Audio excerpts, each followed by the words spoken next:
Eu recebo com tanta frequência essa pergunta, tanto nas minhas consultas online quanto nas consultas presenciais e nas redes sociais. Qual a melhor farinha para emagrecer?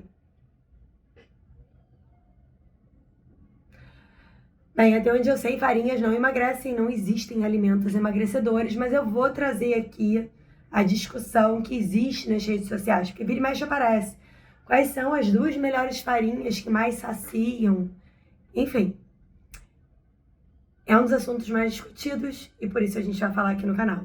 Então, para quem não me conhece, eu me chamo Anne, sou nutricionista, sou professora associada da UERJ, faço atendimento há quase 20 anos.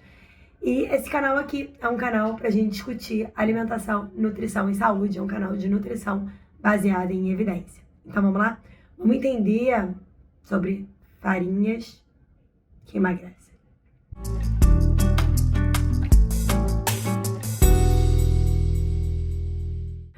Então tá, então primeiro ponto, vocês já sabem que farinhas não emagrecem. Segundo ponto, o que as pessoas estão fazendo? Utilizando algumas outras farinhas em substituição à farinha de trigo nas preparações, seja de bolo, seja de panqueca, enfim, pães, preparações que levam farinha.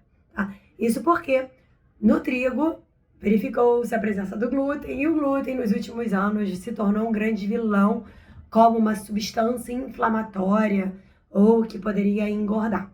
Então vamos lá, não precisem ter medo da farinha de trigo. Lembrando que a farinha de trigo tem um bom teor de proteína, então não excluam ela por completo da alimentação. Não só proteína, como fibra também, tá? Então a ideia de substituir a farinha de trigo veio por conta da história do glúten. Então vamos entender quais são os outros tipos de farinha, o que elas têm de bom e o que pode ser bem prejudicial. Lembrando que muitos pães que tem no mercado hoje, eles são à base de farinha de arroz, que é uma farinha muito refinada, que não tem nada de proteína e não tem nada de fibra. Acaba por ser uma farinha muito inferior do ponto de vista nutricional do que até quando comparado ao trigo. Bem, mas de qualquer forma, se você tem a intenção de variar um pouco mais as farinhas na sua alimentação e nas suas preparações, vem comigo que eu quero te explicar sobre cada uma delas. Uma que está sendo muito utilizada é a farinha de amêndoa. Então, a farinha de amêndoa você pode tanto preparar em casa quanto comprar pronta. O problema dela é que ela tem muita gordura e ela acaba deixando a preparação um pouco mais pesada, tá? Então, tenha atenção quando você vai utilizar e, de repente, se for utilizar, você faz de meio a meio com algum outro tipo de farinha.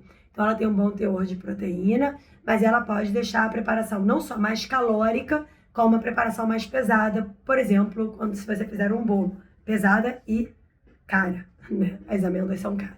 Uma outra farinha muito utilizada é a farinha de linhaça, tá? Ela tem várias questões que são interessantes, tá? A própria semente de linhaça também, em substituição ao ovo e algumas preparações, mas a semente de linhaça ela tem bastante gordura, tem um bom teor de fibras e pode ser utilizado em substituição ou parcialmente à farinha de trigo em algumas preparações, sim. E por ela ter bom teor de fibras, pode conferir, dar apoio para melhorar essa saciedade. A farinha de coco é mais uma opção que você pode utilizar, principalmente em preparações mais doces. Eu particularmente utilizo muito pouco. E eu queria deixar a dica aqui da farinha que eu acabo usando um pouquinho mais de frequência aqui em casa, que é a farinha de aveia.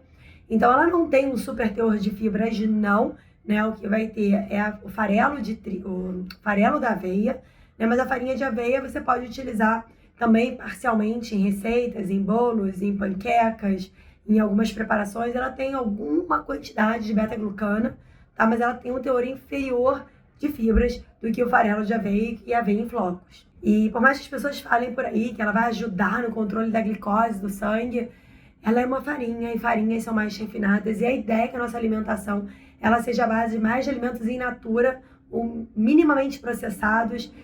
E pela definição é o Whole Food Plant-Based, né? Whole Food é alimento inteiro. Então, as farinhas, de uma maneira geral, são bem mais processadas, devem ser consumidas ou numa preparação, você pode fazer o rodízio delas ou eventualmente. Então, lembrando que farinhas não emagrecem, farinhas têm algum grau de processamento, mas podem ser utilizadas no formato de rodízio, ou dependendo do tipo de preparação, como ingrediente culinário. E não existem farinhas nem alimentos ou ingredientes milagrosos que vão favorecer a perda de peso. Bem, se você gostou desse vídeo, deixa um like aqui, compartilha esse vídeo para quem ainda acha que tem farinha que sacia, farinha que emagrece, tá? Ou uma farinha muito melhor que a outra. As farinhas têm características diferentes, tá bom?